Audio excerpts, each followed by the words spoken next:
नाजरीन, थायराइड एक तितली नुमा गदूद है जो गले में सांस की नाली के गिर्द लिपटा हुआ होता है। ये हमारे मेटाबॉलिज्म को रेगुलेट करता है। हम जो भी विटामिन और मिनरल्स खाते हैं इन्हें जिस्म में एब्जॉर्ब करने में मदद देता है। ग़िज़ा से हासिल होने वाली एनर्जी को भी कंट्रोल करता है। अगर किसी वजह से इसके फेल में खलल वाक़या हो जाए तो इससे थायराइड की बीमारी जन्म लेती है।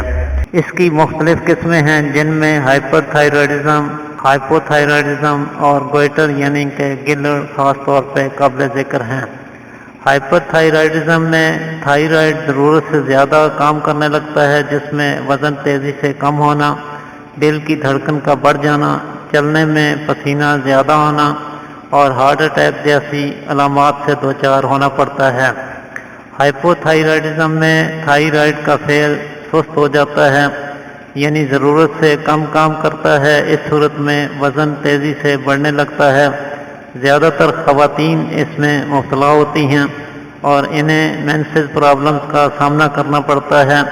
इसकी मौजूदगी में ज़्यादातर ख़वातीन में हमल ठहरने के चांसेस कम हो जाते हैं।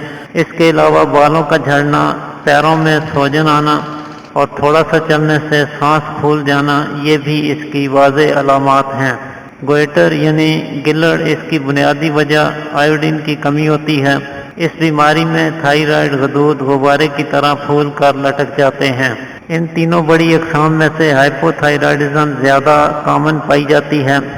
इस बीमारी के असबाब की बात की जाए तो इसमें हमारी डाइट को बड़ी अहमियत हासिल है। जो लोग फास्ट फूड, जंक फूड वगैरह ज़्यादा खाते हैं, प्रोसेस्ड फूड का इस्तेमाल ज़्यादा करते हैं, फार्मी मुर्ग यानी ब्रायलर चिकन, ये भी इस बीमारी का बहुत बड़ा सबब है।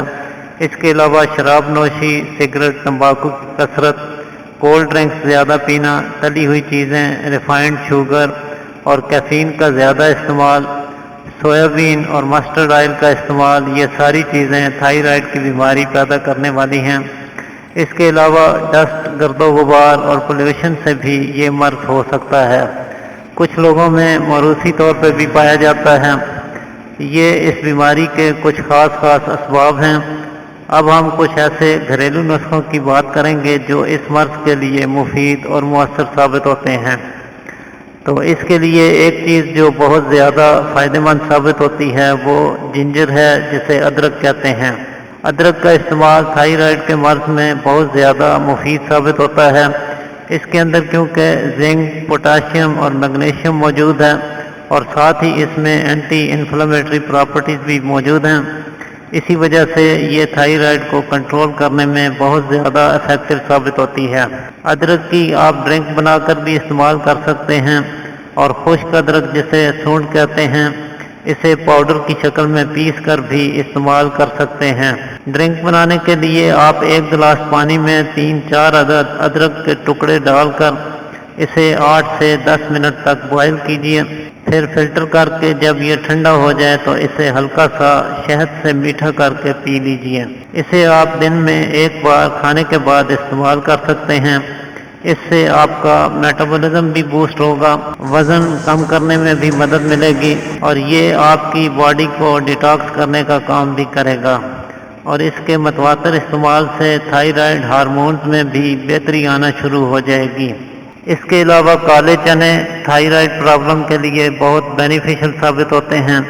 इनमें potassium, magnesium, vitamin B6, calcium और आयरन अच्छी खासी मिकदार में पाए जाते हैं और ये सभी न्यूट्रिएंट्स थायराइड की बीमारी को कंट्रोल करने में अहम किरदार अदा करते हैं। ख़ास तौर पे काले चनों का शोरबा इस मकसद के लिए बेहद मुफीद चीज़ है।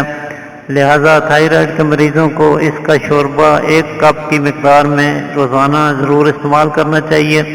इसके इस्तेमाल से कुछ ही दिनों में ज़बरदस्त नताइज हासिल किए जा सकते हैं।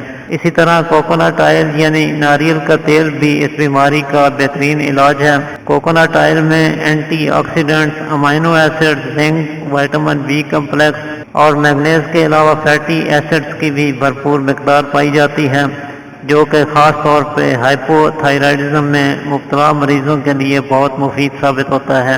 ये फैटी एसिड थायराइड हार्मोन्स की प्रोडक्शन में इजाफा करते हैं और थायराइड हार्मोन बेहतर तरीके से अपना काम सर अंजाम देने लगता है। اس کے لیے 1 چمچ کوکونٹ آئل کو 1 کپ دودھ میں ملا کر رات کو سونے سے پہلے استعمال کیا جا سکتا ہے۔ اس کے علاوہ جن لوگوں کو وٹامن ڈی کی کمی کے باعث ہائپو تھائرائیڈزم کا سامنا ہے، ان کے لیے ڈیری پروڈکٹس مثلا لو فیٹ ملک، بٹر ملک، مکھن اور دیسی گھی کا استعمال مؤثر ثابت ہوتا ہے۔ خاص طور پہ دہی میں وٹامن ڈی کی بہت اچھی مقدار موجود ہوتی ہے اور اس کے اندر ایسے بیکٹیریا کی بھی اچھی مقدار پائی جاتی ہے جو تھائرائیڈ کے فنکشن کو بہتر بناتے ہیں۔ ساتھ ہی دہی میں آیوڈین بھی موجود ہے۔ یہی وجہ ہے کہ تھائرائیڈ کی بیماری میں مبتلا لوگوں کو دہی کے استعمال کا مشورہ ضرور دیا جاتا ہے۔ اس کے متواتر استعمال سے اس بیماری میں وقت کے ساتھ ساتھ بہتری آنے لگتی ہے۔ اس کے علاوہ جو کا دلیا بھی اس مقصد کے لیے بہت فائدہ مند ثابت ہوتا ہے۔ جو کا دلیا بنا کر یا تلبینہ کی شکل میں صبح کے ناشتے میں استعمال کیا جائے اور اس کے ہمراہ چائے یا کافی کا استعمال نہ کیا جائے تو کچھ دنوں کے مسلسل استعمال سے تھائرائیڈ کی بیماری میں انتہائی بہتر نتائج دیکھنے کو ملتے ہیں۔